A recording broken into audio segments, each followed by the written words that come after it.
Hello বন্ধুরা, কেমন আছো সবাই? আশা করি সবাই নিশ্চয়ই ভালো আছো। তা আমিও মোটামুটি ভালোই আছি।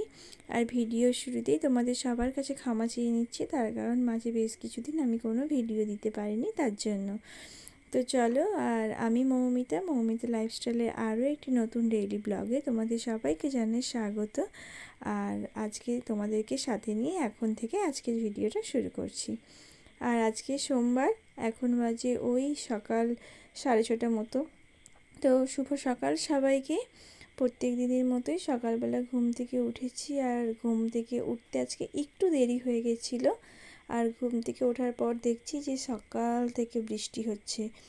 তো কী আর করবো, ছেলে মেয়েরাও ঘুমাচ্ছিলো, তো তাই জন্য সকালবেলায় ঘুম থেকে ওঠার পর আগে স্নান করে নিয়েছিলাম। স্নান টান করার পর দেখলাম মেয়েও ঘুম থেকে উঠে গেছে। মেয়েকে নিয়ে চলে গেছিলাম গোপালকে ঘুম থেকে তুলতে। আর তারপরে এই যে আমার ছাদে কত ফুল হয়েছিল, সব ফুলগুলো তুলে নিয়েছি, কেননা এখন পুজো করব। যেহেতু স্নানটা করে নিয়েছি তাই জন্য আগে পুজোটাই কমপ্লিট করে নিচ্ছি। আর এই যে আমার শিব ঠাকুর আছে, শিব ঠাকুরকেও বেশ ভালো করে স্নান করিয়ে দিচ্ছি। আজকে সোমবার যেহেতু একটু দুধ গঙ্গা জল দিয়ে স্নান করাতে পারলে ভালোই হতো, কিন্তু ওই যে বৃষ্টি হচ্ছে তার জন্য আমি দুধ নিতে যেতে পারিনি। আর যেহেতু স্নান হয়ে গেছে, কখন দুধ নিয়ে আসবো তারপর শিব ঠাকুরকে স্নান করাবো, তো তাই জন্য আমি শুধু জল দিয়ে স্নানটা করিয়ে দিচ্ছি। আর এমনিতেও আমি প্রত্যেকদিনই শিব ঠাকুরকে স্নান করাই। আমি পুজো করলে প্রত্যেকদিন শিব ঠাকুরকে স্নান করাই, কিন্তু গোপালকে আমি প্রত্যেকদিন স্নান করাতে পারি না। তো শাশুড়ি মা যখন পুজো করেন, শাশুড়ি মা গোপালকে স্নান করিয়ে দেন। আমি পুজো করলে আমি এমনি জলসংখ্যে জল দিয়ে দিই। তো দেখো, তোমাদের সাথে কথা বলতে বলতে ওইদিকে শিব ঠাকুরকেও স্নান করানো হয়ে গেছে। তো এখন পুজোটা করে নেব, তার জন্য আগে প্রদীপটা জ্বালিয়ে নিচ্ছি আর তারপরে ধূপটা দিয়ে দিচ্ছি। আর সত্যি কথা বলতে পুজো করা মানে পুজো যে করি তাতে না আমার হচ্ছে যে ঠাকুরকে ফুল দিয়ে সাজাতে খুব ভালো লাগে। মানে বেশ অনেক রকমের ফুল হয়, দিতে বেশ ভালো লাগে। তো অনেকটা তুলসী পাতাও তুলে এনেছি। আর এই যে এখানে এখন চন্দনটা ঘষে নিচ্ছি। আগে চন্দনটা ঘষে নিই, তারপরে এই চন্দনটা ওই ফুলের মধ্যে খুব ভালো করে লাগিয়ে দিচ্ছি। আর তারপর ওই তুলসী পাতাগুলো চন্দনে লাগিয়ে নেব। আর এই যে তুলসী পাতাগুলো এখন চন্দনে লাগিয়ে নেওয়ার পর এক এক করে সমস্ত থালাতে জলে, মানে থালাতে যে খাবারগুলো আছে ওইতে জলে, ঠাকুরের মানে খাওয়ার জলে সব কিছুতে তুলসী পাতাগুলো দিয়ে দিচ্ছি। ঠাকুরের মানে জিনিসে নাকি তুলসী পাতা দিলে তবেই সেটা প্রসাদ হয়, নাহলে হয় না। তো তাই জন্য আমি সমস্ত ঠাকুরের খাবার থালাতেই তুলসী পাতা দিয়ে দিয়েছি। আর এই যে এখানে আমি আমার সব ঠাকুরকে অল্প অল্প করে ফুল দিয়ে দিচ্ছি। একটা গোলাপ ফুল হয়েছিল, সেটা গোপালকে দিয়েছি। আর কাঠকলকে হয়েছিল, ওটাও শিব ঠাকুরকে দিলাম, কালী ঠাকুরকে দিলাম। আজকে লাল জবা পাইনি, একটা হলুদ জবা ফুটেছিল গাছে, তো ওটা ওই কালী ঠাকুরকে দিয়ে দিয়েছি। আর একটা ফুল হয় আমাদের গাছে, ওই একটু লম্বা মতো লালচে লালচে মতো, ওই ফুলটার নাম কি আমি ঠিক জানি না। তো সমস্ত রকম ফুলগুলি ঠাকুরকে দিলাম। তোমাদেরকে তো আগেই বলেছি ঠাকুরকে ফুল দিয়ে সাজাতে না আমার খুব ভালো লাগে, কেন জানি না। মানে ঠাকুর ফুল গাছে থাকলে যেমন সুন্দর লাগে, আমার মনে হয় ঠাকুরের চারপাশেও ফুল দিয়ে ঘিরে দিলে বেশ ভালো লাগে। আর যেহেতু সোমবার বেলপাতা পাইনি, ওই কয়েকটা আকন্দ ফুল ফুটেছিল, তো ওখান থেকে আমি দুটো আকন্দ ফুল তুলে নিয়ে শিব ঠাকুরকে দিয়ে দিয়েছি। তো চলো আগে পুজোটা কমপ্লিট করে নিই। তোমাদের সাথে কথা বলতে বলতে দেখো মোটামুটি পুজোটা কমপ্লিট হয়ে গেছে। আর ওইদিকে আমার ছেলেও ঘুম থেকে উঠে পড়েছে। আগেই তো বললাম যে বৃষ্টি হচ্ছিলো, বৃষ্টির জন্য ঠান্ডা ঠান্ডা ওয়েদার, আর তার জন্য ছেলেমেয়েরা সকালে আজকে অনেকটা ঘুমিয়েছে। মেয়ে আগেই ঘুম থেকে উঠে পড়েছিল আমি স্নান করে আসার পর, তো ছেলে তারপরেও ঘুমাচ্ছিল, তো তার জন্য বিছানাটা আর কি গোছানো হয়নি। আর এখন এই যে সবাই ঘুম থেকে উঠে পড়েছে, উঠে ওরা উপরে চলে গেছে, তাই জন্য এই ফাঁকে আমি বিছানাটা গুছিয়ে নিচ্ছি। আর মানে বর্ষা মানে বুঝতে পারছো বাচ্চাদেরও যা হয় আর কি। এমনিতে গরমের দিন, শীত গ্রীষ্ম বর্ষা সবসময় আমি ওদেরকে কাঁথা দিয়েই শোয়াই। যেহেতু বর্ষা তাই ডাইপার পরিয়েই শুয়েছিলাম, কিন্তু তাও কাঁথা দিয়ে রেখেছিলাম। তো যাই হোক, এখন বিছানাটাকে খুব ভালো করে ঝেড়ে পরিষ্কার করে নেবো। আর এত বৃষ্টি না ভালো লাগছে না, সত্যি কথা বলতে। টানা 4-5 দিন ধরে, প্রায় এক সপ্তাহ হবে কি আরও বেশিই হবে বৃষ্টি হচ্ছে। আর এত বৃষ্টিতে না আর ভালো লাগছে না। তো যাই হোক, বিছানাটা এখানে খুব ভালো করে ঝেড়ে আগে পরিষ্কার করে নিই। আর এখন মানে যেহেতু স্নান করে এসেছি, স্নান করে আসার পর আমিও কিছু গামছা টামছা বিছানার মধ্যে রেখে দিয়েছিলাম। ওরা ঘুমাচ্ছিল বলে ওইগুলো পরিষ্কার করা হয়নি, সব কিছু বিছানার মধ্যেই ছিল। তো এখন ওইগুলোকেই মানে ভালো করে পরিষ্কার করে নিচ্ছি। আর ওদেরও 2-1 জামা কাপড় ছিল, সেইগুলো রেখে দিলাম। আর এই যে ব্যাগগুলো রেখে দিলাম। জানোই তো তোমরা যে আমাদের ঘরে মানে জায়গার স্পেসটা খুবই কম, যার কারণে সবসময় জিনিসপত্রগুলো মানে যখন বিছানাতে থাকি তখন বিছানা থেকে নিচে নামাতে হয়, আবার যখন ঘর দুয়ার ঝাঁট দিয়ে পরিষ্কার করি তখন আবার সেইগুলো আমাকে বিছানাতে তুলতে হয়। তো যাই হোক, ভালো করে বিছানাটাকে ঝেড়ে নিলাম, তারপরে এই যে রুমটাকে এখন পরিষ্কার করে নিচ্ছি। শুধু ঝাঁটি দেবো, আজকে আর মুছবো না, তার কারণ এত পরিমাণে সকাল থেকে বৃষ্টি হচ্ছে, মানে বৃষ্টি যে খুব জোরে বৃষ্টি হচ্ছে তা কিন্তু নয়, সারাদিন ওই টাপুর টুপুর করে যেমন হয় আর কি, পিটপিট করে বৃষ্টি পড়েই চলেছে। তার জন্য পুরো দুয়ারটা ভেজা, আর মানে আমাদের রুমটা এমনই, সামনের দিকে দুয়ারটা অল্প একটু দুয়ার, আর এত ঝাপটা দেয়, ঝাপটা দিলে না পুরো একদম রুমের দরজার যে চৌকাট আছে ওইখানে অবধি ভিজে যায়। তো তার জন্য শুধু ঝাঁটটাই দিলাম আর মানে মুছিনি।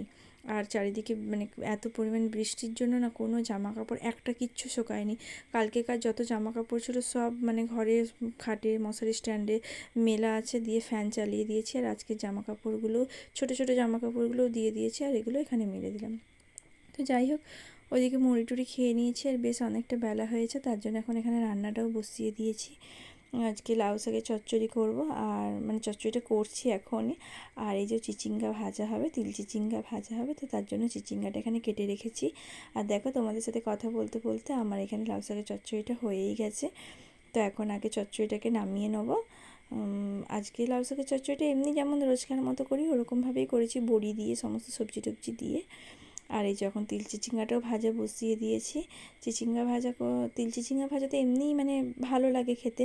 আর আমি একটু পেঁয়াজ দিই, মানে পেঁয়াজ দিলে না আমার মনে হয় যে যে কোনো জিনিসে পেঁয়াজ দিলে পেঁয়াজের যেহেতু একটা আলাদা টেস্ট আছে, তার জন্য রান্নার টেস্টটাও অনেকটা বেড়ে যায় বলে আমার মনে হয়। তো তার জন্যই আমি তিল চিচিঙ্গা ভাজাতে একটু পেঁয়াজ দিয়েছি। আর এতে লবণ আর হলুদ সব কিছু দিয়ে দিয়েছি, দিয়ে একটু ভালো করে নাড়াচাড়া করে নিয়ে একটু ঢাকা দিয়ে দেবো, আর আঁচটা কমিয়ে দেবো, তাহলে ভালোভাবে সেদ্ধও হবে আর ভাজাও হয়ে যাবে। তো দেখো, এই যে এখানে চিচিঙ্গাটা ভাজাও হয়ে গেছে, তারপর ওই যে তিলটা পেস্ট করে রেখেছিলাম ওটাও দিয়ে দিচ্ছি, দিয়ে খুব ভালো করে একটু গ্যাসের ফ্লেমটাকে হাই করে ভালো করে নাড়াচাড়া করে নেবো। তো দেখো, অলমোস্ট আমার তিল চিচিঙ্গা ভাজা হয়ে গেছে। আর তারপর ওইদিকে আমি ভাতটাও বসিয়ে দিয়েছি, ভাতটা হলেই আমার মানে রান্না কমপ্লিট হয়ে যাবে। আর সয়াবিনের ঝোল করেছিলাম, সবটা তো ক্যামেরায় দেখানো সম্ভব নয়, তো মানে ওটা আগেই হয়ে গেছে, ভিডিওটা করা হয়নি আর কি। আর এই যে এখন প্রায় 11:30 মতো বেজে গেছে, কিন্তু তাও দেখো মানে বৃষ্টি পড়েই চলেছে অনবরত, এইরকম টিপ টিপ টিপ টিপ করে পড়ে চলেছে। এতে করে কী হয় বলো তো, একটা জামা কাপড়ও মেলা যায় না, আবার কিছু শুকনোও হয় না। তো যাই হোক, ওই যে ঘরে ফ্যান চালিয়ে রেখেছিলাম, তো কালকের মানে কিছু জামা কাপড় শুকিয়ে গেছিলো। আর আজকে দুপুরবেলায় ছেলে মেয়ে কেউ ঘুমায়নি, সারা দুপুর মানে দুজনে পুরো বাড়ি একদম তোলপাড় করে দিয়েছে যাকে বলে। বৃষ্টি হচ্ছে, বাইরে বেরোতেও পারছে না, তো কী আর করবে, তাই বন্ধ ঘরের মধ্যেই বদমাইশি করছে। তো কী আর করবো, ওদেরকে সাথে নিয়ে এখন আমি কাঁথা বিছানাগুলো গুছিয়ে নিচ্ছি দুপুরবেলায় বসে বসে। আর ওইদিকে তোমাদের দাদাভাই ছিল, তার সাথে একটু কথা বলছিলাম। তো ওই কথা বলতে বলতেই মানে জামা কাপড়গুলো ভাঁজ করে নিচ্ছি। এগুলো শুকিয়ে গেছে, ভাঁজ করে রেখে দিলে কী বলতো, হাতের সামনে জিনিসগুলো পাওয়া যায়, জায়গাগুলোও জোড়া হয় না। আর বিকেলবেলা একবার বর গেছিলো বাবার বাড়ি, ওখানে মা হচ্ছে মামা বাড়ি থেকে কিছু মাছ এনেছিলো, কই মাছ। তো তা মানে মা দিদা পাঠিয়েছে মা বোনের জন্য, মা আবার তার নাতি নাতনির জন্য পাঠিয়ে দিয়েছে। আর এই যে বিকেলবেলায় এখন ছেলেকে টিউশনে দিতে যাচ্ছি, আজকে যেহেতু সোমবার, ছেলের বিকেলে টিউশন ছিল। আর আমাদের এখানে রাস্তার অবস্থা দেখো, মানে চারিদিকে একদম বৃষ্টিতে ভিজে কি হয়েছে, চারিদিকে কোথাও কোথাও জল জমে আছে, কোথাও একদম কাদা হয়ে গেছে। অনেক জোরে বৃষ্টি হলে এই জিনিসটা হয় না, পিটপিট করে যেহেতু বৃষ্টি হয়েছে তার জন্যই মানে এরকম জল জমে আছে, চারিদিকে কাদা হয়ে গেছে। আর এত চারিদিকে কাদার জন্য মানে বাচ্চাদেরকে নিয়েও কোথাও বেরোতে পারছি না। আর এই যে বিকেলবেলায় এখন মেয়ে কী আর করবে, দাদা চলে গেছে পড়তে, ও একা পড়ে গেছে বেচারি। তার জন্য এই যে এখন বিছানায় উঠে মানে সে নাচানাচি করছে, ও একাই মাতিয়ে দিচ্ছে আর কি, মানে ও হচ্ছে ওর মতো দুষ্টুমি করেই চলেছে। কী আর করবো বলো, এত বৃষ্টি হচ্ছে, তার মধ্যে বাচ্চাদেরকে নিয়ে বেরোতেও পারছি না, কিছু না, বন্ধ ঘরের মধ্যে ওরাও বোর হয়ে যাচ্ছে, ওরাই বা আর কী করবে। তাই জন্য যেমন পারছে বদমাইশি করছে। আর তারপরে এই যে যেহেতু বৃষ্টি হচ্ছে, সন্ধ্যের দিকে তো কারেন্ট চলে যায়, তার জন্য আমি বিকেলের দিকে মানে ওই সন্ধ্যের একটু আগে আগেই এখানে আটাটা মাখতে বসে গেছি। আর আগেই তো বললাম যে আজকে দুপুরে ছেলে মেয়ে কেউ ঘুমায়নি, তা আমি জানি যেহেতু ওরা দুপুরে কেউ ঘুমায়নি, তাই জন্য সন্ধে হতে না হতেই সব ঘুমিয়ে পড়বে। তার জন্য এখানে বিকেলে আটাটা মেখে নিচ্ছি। আর আজকে গমের আটা, মানে এতদিন তো আমাদের প্যাকেট আটা রুটি হতো, এখন যেহেতু রেশনে গম দেওয়া শুরু হয়েছে, তো তাই জন্য গম কিনে আনা হয়েছিল, আমরা গম পাই না, তো গম কিনে আনা হয়েছিল পাশের বাড়ি একটা ঠাকুমাদের কাছ থেকে, ওই গমটাই ভাঙানো হয়েছে, তো সেই গমটারই মানে আটা মাখছি আর কি রুটি করার জন্য। আর এই যে এখন রুটিটা আমার মানে মাখাও, রুটি না আটাটা মাখাও হয়ে গেছে। আর কিছুক্ষণ ঢাকা দিয়ে রেখে দিয়েছিলাম। তারপরে এই যে সন্ধেবেলায় এখন রুটিটা করে নিচ্ছি। আগেই লেচিটা কেটে নিয়েছি আর এখন লেচিগুলো ভালো করে গোল গোল করে নিচ্ছি। আর এই যে দেখো এখানে মেয়ে এসেছে, একবার মেয়ে এসে চাইছে যে আমাকে দাও, আবার একবার ছেলে আসছে আমাকে দাও। মানে আমি রুটি বানাচ্ছি হচ্ছে না, ওরাও নিজেদের মতো করে কিছু একটা বানাবে আর কি। মানে ছোটোবেলায় আমরাও এরকম করতাম। তো ওদেরকে আমি দিয়েও দিয়েছি কিছুটা, তা না হলে না আমাকে আর রুটি বানাতে দেবে না, এসে ও আটা দিয়ে দেবে, নাহলে রুটির মধ্যে ফুটো করে দেবে, এইরকম করবে আর কি। তার জন্য আমি ওদেরকে দিয়ে ওটার মধ্যে ব্যস্ত রাখছি যাতে আমি করতে পারি। আর মেয়েকেও এই যে আমার মতো করছিলো, তাই জন্য ওর একটু হাতে ধরে দেখিয়ে দিলাম যে এরকমভাবে তুই কর, গিয়ে বসে থাক, আমি তাড়াতাড়ি করে রুটিটা করে নিই। আর এইখানে হচ্ছে যে রুটিটা আমি বেলে নিচ্ছি।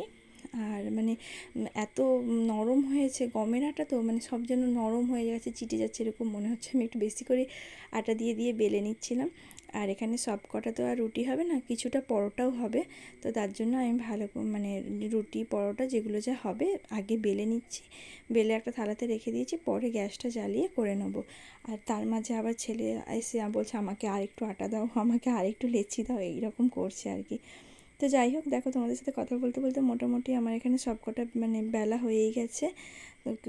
প্রথমে ভেবেছিলাম যে সব কটা বেলবো, তারপর দেখলাম যে না হচ্ছে না, তাই জন্য কয়েকটা বেলে আগে ভাজতে বসিয়ে দিয়েছিলাম, বাকিটা এবার পরে করে নেবো। মানে আগে কিছুটা যেটা বেলেছি এটা ভেজে নিই, তারপরে ভাজা হয়ে গেলে বাকিগুলো তারপর আবার বেলে আবার ভেজে নেবো। তা নাহলে না একটা একটার গায়ে চিটে যাচ্ছে, ছাড়ছে না। আর ওইদিকে মেয়েরও ঘুম এসে গেছে, মেয়েও ঘুমিয়ে যাবে। তো তাই জন্য ভাবলাম যে যে কটা বেলা হয়েছে সেই কটাই আগে ভেজে নিই, বাকিগুলো পরেই ভেজে নেবো। তাহলে কি হয় বলো তো, মানে ওকে দিয়ে দেবো, ও খেতে পারবে, সেই ফাঁকে আমি মানে করে নিতে পারবো আর কি। যাই হোক, মোটামুটি আগে যে কটা হয়েছিল সেইগুলোই করে নিচ্ছি। প্রথমে রুটিগুলোকেই সেঁকে নেব আর তারপর পরোটাগুলো করে নেব। তো দেখো তোমাদের সাথে কথা বলতে বলতে এদিকে তো আমার মোটামুটি রান্না কমপ্লিট হয়েই গেল। আর এটাই আজকে রাতের মেনুও ছিল। আর দিনেকার সয়াবিনের তরকারি আছে, আর এর সাথে একটু সুজি করে নেবো, ব্যাস তাহলেই হয়ে যাবে। তো আজকের মতো আমার ভিডিওটা এখানেই শেষ করছি। আজকের ভিডিওটা তোমাদের কেমন লাগলো কমেন্ট করে অবশ্যই জানিও। আর ভালো লাগলে একটা লাইক আর শেয়ার করে দিও। আর যারা আমার নতুন সাবস্ক্রাইবার আছো তাদেরকে অসংখ্য ধন্যবাদ। আর যারা আমার ভিডিওটা দেখছো কিন্তু এখনও সাবস্ক্রাইব করেন, তারা অবশ্যই সাবস্ক্রাইব করে দিও। আজকের মতো এতটুকুই, টাটা বাই বাই, সবাই ভালো থেকো।